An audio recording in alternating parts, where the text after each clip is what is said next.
Hello friends, Praveen this side. और आज के इस वीडियो में हम PDU session, reject cause, values and reasons देखेंगे। तो हम एक सेपरेट वीडियो में पीडीयू सेशन इस्टेब्लिशमेंट, रिक्वेस्ट और एक्सेप्ट ऑलरेडी देख चुके हैं। अब रिक्वेस्ट के टाइम में अगर रिक्वेस्ट चली जाती है और उधर से अगर रिजेक्ट अगर आता है नेटवर्क एंड से, तो उसके क्या क्या रीजंस रह सकते हैं। देखो, reject, cause, values and reasons, ठीक है। सो चलो डेफिनेशन पढ़ लेते हैं पहले। So 5G connectivity service is named as PDU session, okay. And PDU session is very similar to an EPS behaviour in LT, ठीक है। So except for the QS model and the supported user data in transport point of view, a PDU session is made by a sequence of NG tunnel in 5G core and one or more radio barriers on the radio interface. So this set of pipes eventually connects the UE to its control function and to external data network for user traffic exchange as shown in the following picture. तो हमने पुराने videos में discuss किया था कि PDU session कैसे establishment होता है। तो ऑलमोस्ट यही हमने पिक्चर देखा था। तो ये देखो, IP फ्लोज आते हैं इधर से, ठीक है, कोर नेटवर्क की तरफ से। और उसके बाद में ये UPF जो है यहाँ पे, वो SDF इंसर्शन करता है, ठीक है, IP फ्लो के साथ में। और उसका एक QS फ्लो बनाता है। ये देखो, QS फ्लो बनाया, अलग अलग QS फ्लो QFI वैल्यू के साथ अलग अलग बनाया। और G0B और UPF के बीच में ये टनल रहेगा, ठीक है, N3 टनल। और UE और UPF के बीच में कंप्लीट ये PDU सेशन रहेगा, ठीक है। और यहाँ पे SDF लेयर रहेगा G0B के ऊपर। तो SDF लेयर क्या करेगा, QS फ्लो को डेटा रेडियो बेरर में मैपिंग करेगा, ठीक है। और फिर ये डेटा रेडियो बेरर इधर ओवर द एयर UE को मिल जाएगा। तो ये एक ओवरव्यू है पीडीयू सेशन इस्टेब्लिशमेंट। वीडियो में हमने अच्छे से देखा था। तो इस वीडियो में हमको एज ए रिजेक्ट चीज़ देखनी है कि अगर रिजेक्ट अगर आता है नेटवर्क एंड से तो उसके क्या क्या रीजंस हो सकते हैं। सो इन 5G core network the session management function supports 5G session management cause handling for the PDU session establishment. तो PDU session modification and PDU session release procedure. So when 5G core is not manage the session, it should send an appropriate SM cause over the N1 message to the UE. हर एक चीज़ का एक cause भेजेगा network UE को कि अगर वो PDU session अगर release हो रहा है या फिर मॉडिफिकेशन हो रहा है या कुछ भी हो रहा है या रिजेक्ट हो रहा है तो उसका एक प्रॉपर कॉज आएगा। तो कुछ पॉसिबल कॉजेज हम देख लेते हैं। So some of the possible cause values and behaviours are listed below. So PDU session establishment reject अगर होता है, सो क्या ऐसे होगा। So if the connectivity with the requested data network is registered by the network, SMF sets the 5G session management 5 GSM cause information element of the PDU session establishment reject message to indicate the reason for rejecting the PDU session establishment procedure, ठीक है। तो ये जो cause है 5 GSM cause information element ही सब कुछ आपको बताएगा। अगर PDU सेशन इस्टेब्लिशमेंट अगर रिजेक्ट हो रहा है तो क्या क्या उसके कॉजेज़ रहेंगे। तो देखो, ये रिक्वेस्ट गया हमारा और ये रिजेक्ट होके आ गया। तो इसमें लिखा है मिसिंग और अननोन DNN। तो इस टाइप के कॉजेज़ आएंगे। तो चलो एक एक करके एक एक कॉज पढ़ लेते हैं। तो फर्स्ट हुआ कॉज 26। अगर कॉज 26 अगर आता है मतलब इनसफिशिएंट रिसोर्सेज हुआ। तो इसका मतलब क्या हुआ। So if the PDU session can not be establish due to resource unavailability in the UPF और the SMF shall include the 5 GSM cause value 26 insufficient resources in the 5 GSM cause information element of the PDU session establishment reject message। तो किस में आएगा, PDU session establishment reject के message में ये 5 GSM cause आएगा। और कॉज क्या रहेगा, कॉज वैल्यू 26 रहेगा, ठीक है। तो इस टाइप से लॉग्स में आपको देख सकते हैं।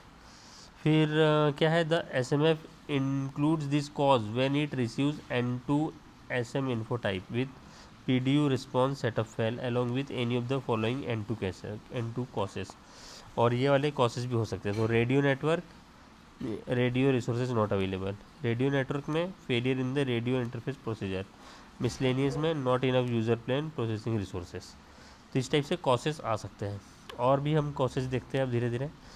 तो कॉज 27 आएगा मिसिंग और अननोन DNN अगर रहा तो मतलब SMF sends this cause when DNN is not present in SM context create data even though it is required and not configured in SMF। ये अगर रहा तो कॉज 28 कब आएगा? सो अननोन PDU सेशन टाइप ये रहेगा। अब इसके रीजंस क्या हो सकते हैं? तो SMF include this cause when the PDU session establishment request message includes a PDU session type that is not supported by the SMF। तो कौन से टाइप्स रहेंगे ये? मतलब PDU सेशन इस्टेब्लिशमेंट रिक्वेस्ट में हम कुछ टाइप रिक्वेस्ट कर रहे हैं और वो टाइप SMF सपोर्ट नहीं करता है, इसलिए वो रिजेक्ट हो जाएगा। तो देखो सबसे पहला है if the PDU session establishment request message includes A PDU session type information element set of IPv6। अगर हमने IPv6 मांगा और यहाँ पे support none of IPv4 and IPv6, अगर दोनों का सपोर्ट नहीं है तो वो कॉज वैल्यू 28 आ जाएगा, ठीक है। और अननोन PDU सेशन टाइप आया। दूसरा कॉज ये हुआ कि तुमने IPv4 मांगा और उसके पास IPv4 IPv6 फिर भी नहीं है, तो कॉज वैल्यू 28 आ गया, ठीक है, 5GSM कॉज में। अब तीसरी चीज़ ये हुई कि आपने IPv4 IPv6 मांगा लेकिन उसके पास IPv4 IPv6 भी नहीं है, तो कॉज वैल्यू 28 आ गया, 5GSM कॉज। तो तीनों अलग अलग चीज़ है क्योंकि रिक्वेस्ट अलग अलग हुई है, ठीक है। तो कॉज वैल्यू तो सेम भी रहेंगी, कॉज वैल्यू 28 ही रहेंगी सभी के लिए। रिक्वेस्ट अलग अलग हुई है लेकिन कॉज वैल्यू सेम रहेंगी, तो इस टाइप से रिजेक्ट होने के चांसेस रहेंगे। अब ओके, ये तो हमने देख लिया था ऑलरेडी। अब कॉज 29 कब आएगा? यूज़र ऑथेंटिकेशन और ऑथोराइजेशन अगर फेल्ड होता है तो। सो the SMF includes this cause when data network authentication of the UE was performed and completed unsuccessfully. अगर उसकी ऑथेंटिकेशन अगर फेल हो गया PDU का तो वो रिजेक्ट हो जाएगा। फिर रिक्वेस्ट रिजेक्टेड और अनस्पेसिफाइड।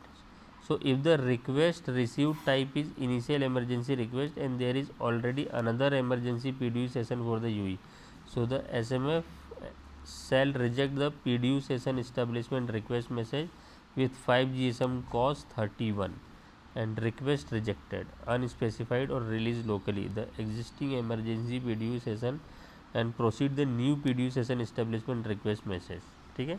अगर cause 31 आएगा उसमें। अब cause 32 कब आएगा? cause 32 आएगा सर्विस ऑप्शन नॉट सपोर्टेड अगर हुआ तो ये कब होगा? सो SMF sends this cause when validation of received network slicing fails against the allowed list of SNSSI। तो आपने ये चीज़ रिक्वेस्ट की होगी, ठीक है, किस टाइप की स्लाइसिंग आपको चाहिए, वो स्लाइसिंग अगर उसके बाद अवेलेबल ही नहीं है तो ये वाला आएगा service option not supported. Cause 33 कब आएगा? Requested service option not subscribe. That means SMF sends this cause when the UE request a service option for which has no subscription. अगर ये सब्सक्रिप्शन नहीं है तो ये वाला कॉज आ जाएगा, ठीक है। कौन सा वाला? ये वाला। कॉज 38 नेटवर्क फेलियर होता है। So SMF sends this cause when requested service was rejected due to an error in the network. So this include any internal failures और no response from any external network function during the PDN setup procedure. उस time में network failure आ जाएगा। तो इतने सारे causes है अपने पास। उसके बाद कॉज 46 कब आएगा? Out of LADN service area अगर हो गया तो ये क्या होता है? If the UE request a PDU session establishment for a LADN, ठीक है, when the UE is located outside of LADN service area, so SMF shall include the 5GM cause 46 out of LADN service area. Cause 50 कब आएगा? PDU session type IPv4 only allowed. अब इसमें देखो आपने जैसे कि IPv6 रिक्वेस्ट किया है और उसके पास IPv4 की ही कनेक्टिविटी है, तो ये 5GSM कॉज कौन सा हो जाएगा? वैल्यू 50 हो जाएगा। PDU session type IPv4 only allowed. अब सॉरी एक मिनट, हाँ 1 मिनट, हाँ अब देखिए, अब कॉज 51 में क्या हुआ? PDU session type IPv6 only allowed. अब आपने IPv4 रिक्वेस्ट किया लेकिन उसके पास IPv6 है तो कॉज वैल्यू 51, ठीक है। ये चीज़ हमने LT में भी देखी थी, ये सब चीज़ें। Cause 54 PDU session does not exist, ठीक है। अब इसमें क्या हुआ, so SMF sends this cause when it does have any information about the PDU session which is requested by the UE to transfer between 3GBP access and non 3GB access from the EPS to 5GS। उस केस में ये PDU session does not exist आएगा। अब cause 70 कब आएगा, missing और unknown DNN in a slice, तो ये कब आएगा, so the SMF sends this cause when the slice configuration is present but the requested DNN is not configurated under this slice in the SMF, तो उसमें ये आ जाएगा। अब कॉज 95 कब आएगा, प्रोटोकॉल एरर और सिमेंटिकली इनकरेक्ट मैसेज, तो ये जब होगा जब the 5GSM cause reports receipt of A message with semantically incorrect content for mandatory parameters PDU session identity and procedure transaction identity with non-semantically error also the SMF sends this cause, ये protocol error जब आएगा, ठीक है, cause 95 आएगा इसमें। तो इस type से अगर PDU सेशन मॉडिफिकेशन अगर रिजेक्ट अगर हो रहा है तो फिर कौन से कॉज आएंगे। अब देखो PDU सेशन मॉडिफिकेशन आपने रिक्वेस्ट भेजा और उसका रिक्वेस्ट आ गया, ये समझ लो PDU सेशन एक्सेप्ट हो चुका है ऑलरेडी आपके पास। अब आप उसको मॉडिफाई करना करके रिक्वेस्ट करके रिस्पॉन्स लेना चाह रहे हैं उसका, तो उस केस में अगर रिजेक्ट आ गया तो कॉज 43 आया, तो invalid PDU session identity. So SMF sends this cause when SMF does not have the session, उसके पास सेशन ही नहीं है। कॉज 95 कब आया, प्रोटोकॉल एरर और सिमेंटिकली इनकरेक्ट मैसेज, वही चीज़ प्रोटोकॉल एरर जो हमने पहले देखा था अभी। So this 5GM cause reports receipt of a message with seemingly incorrect content of mandatory parameter, ठीक है, ये चीज़ हमने अभी देखी थी cause 95।